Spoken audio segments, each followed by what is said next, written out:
guys, welcome back to my channel. Long time no see. There's a good reason for that. Today's video is going to be my labor and delivery story. I did not make it to 40 weeks. I got induced at 38 weeks, so today is actually my due date, April 17th, but she was born on April 4th.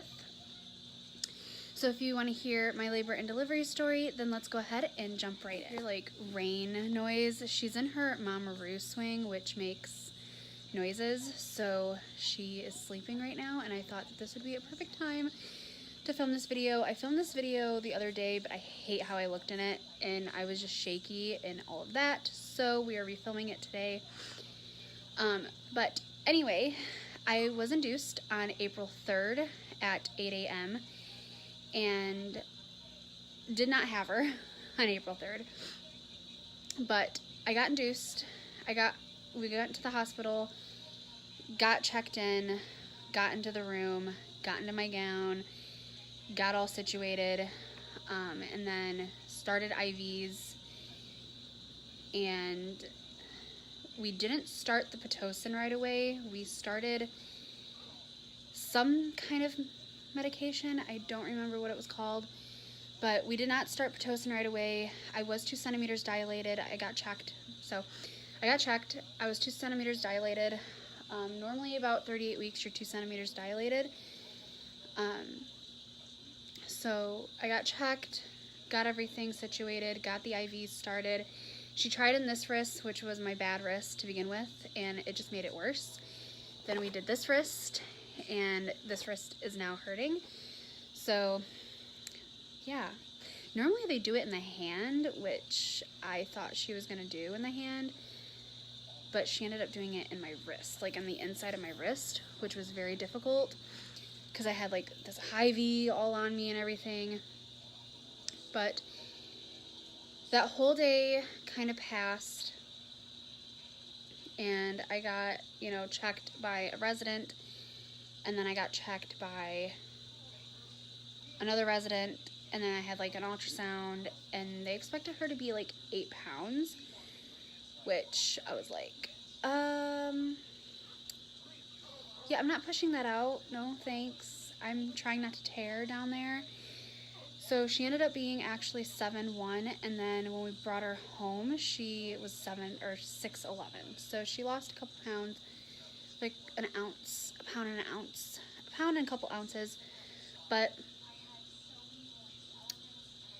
later that night, they started to check me frequently. I didn't progress. I was ephasing, but I wasn't progressing as dilating. So the dilation part was not progressing, but my ephasing part was. And I think I was 2 centimeters dilated and 90% phased. And they were like, okay, why? What's going on? So they ended up doing the balloon, which is, in my opinion, horrible.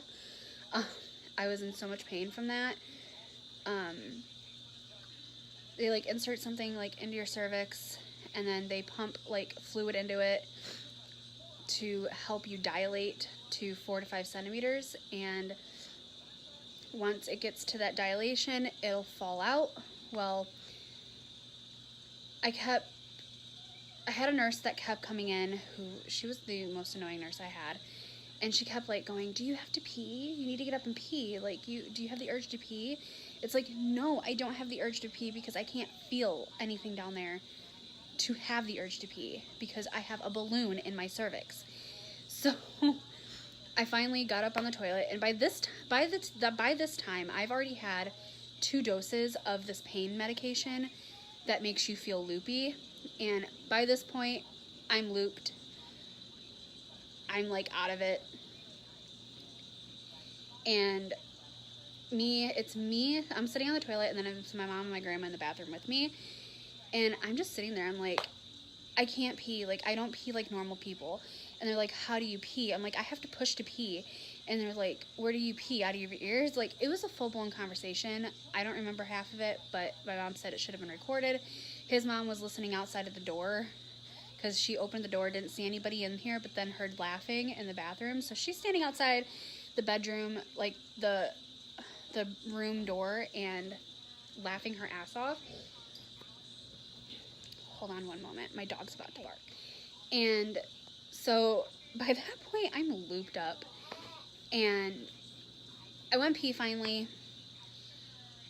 Got up, got back on the bed, and I'm like, this balloon's falling out. It's falling out. It's coming out. Like, it is literally falling out. It is the weirdest sensation ever.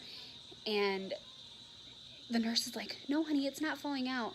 My mom opened my legs, and she's like, yeah, it's falling out. Like, you dumb bitch. Like, it's falling out. Like, I think I would know if it's falling out. So I think either my mom pulled it out or the nurse pulled it out, which meant I was 4 centimeters dilated. So then at that point, they started the Pitocin,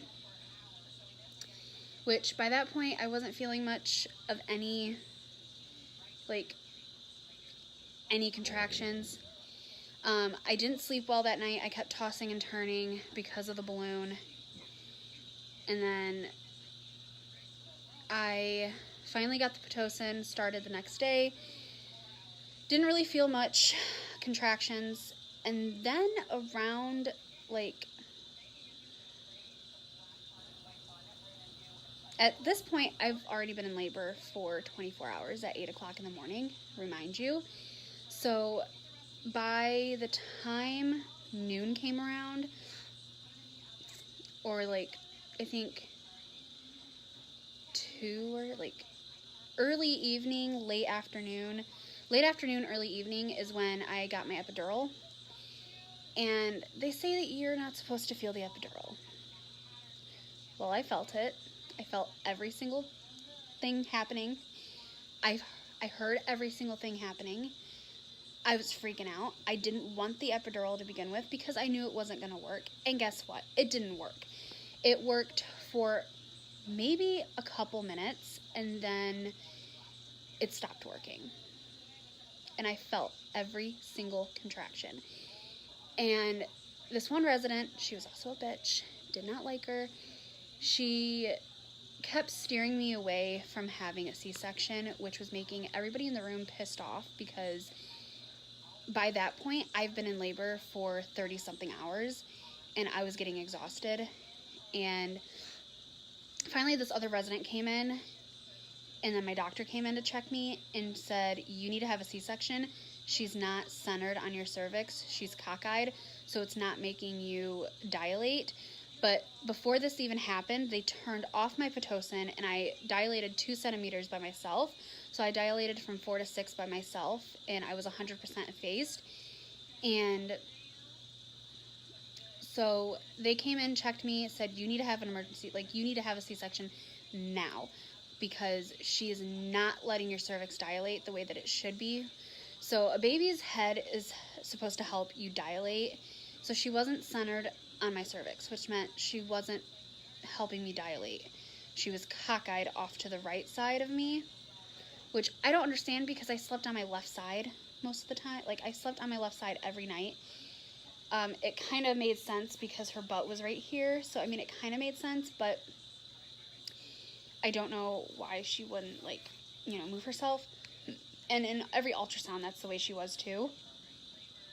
So by 7:15, 7:20, or like I think 7:30 or something is when I went back. Oh, I got another dose of epidural, and that didn't help. So then I went back to get it. About 7:30ish, I went back to the OR room, and I had major contractions. They were like, it felt like they were seconds apart. They lasted like a minute, and then they would be done, then seconds again. And I was in pain. I was in so much pain. My doctor even came in the OR room and held my hand through contractions because they were hurting so bad. The anesthesiologist was like, honey, we're putting you to sleep. We're not putting you through this. I'm not putting you through this again. So I got put to sleep, so that meant nobody could be in the OR room with me. My mom and my my mom and Brock obviously wanted to experience it because they were going to be in the room if I did vaginally. But since I couldn't do vaginally and I had to have a C-section, Brock would obviously be back there. But since I had to be put to sleep for it because the epidural wasn't working, they had nobody in the room. So nobody could be in the room with me, which was fine. But, you know, it took away experience. But what mattered was my health and the baby's health. So went back, had the C-section. She was born on April 4th at 7:55. She weighed 7 pounds, 1 ounce, 7 pounds and 1 ounce, so 7.1, and she was 18 inches long. And so by that time, after that, I think they took me back to the room because they had to, like, undo the epidural. They had to take the epidural out, stitch me back up, and all of that.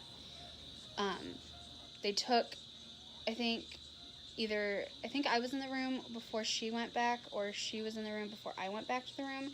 So Brock went back and seen her, or came back and seen her. I was out of it. People were coming in. I mean, I seen some, like, I was like this, and I seen people, but then I went back to sleep. And then my mom seen her. She came over, told me, you know, she's beautiful. She's beautiful. Good job. You did a good job.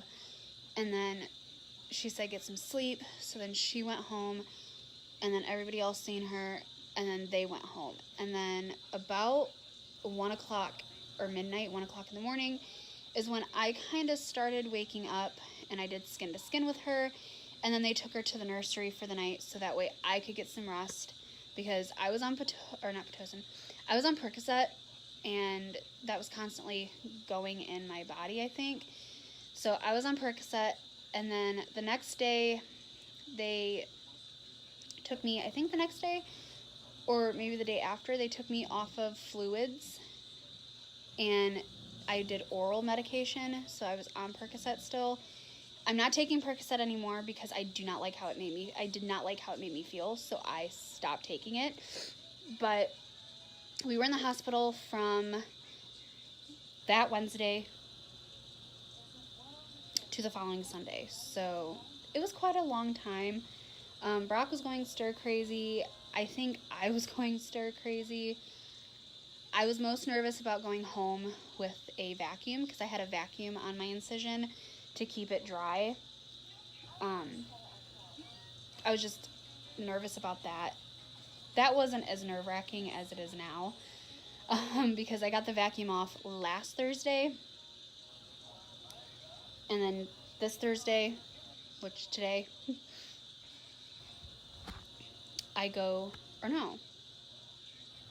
today was not my due date. Yesterday was my due date. So yesterday she would have been here if I went into labor yesterday. So yesterday was my due date, April 17th.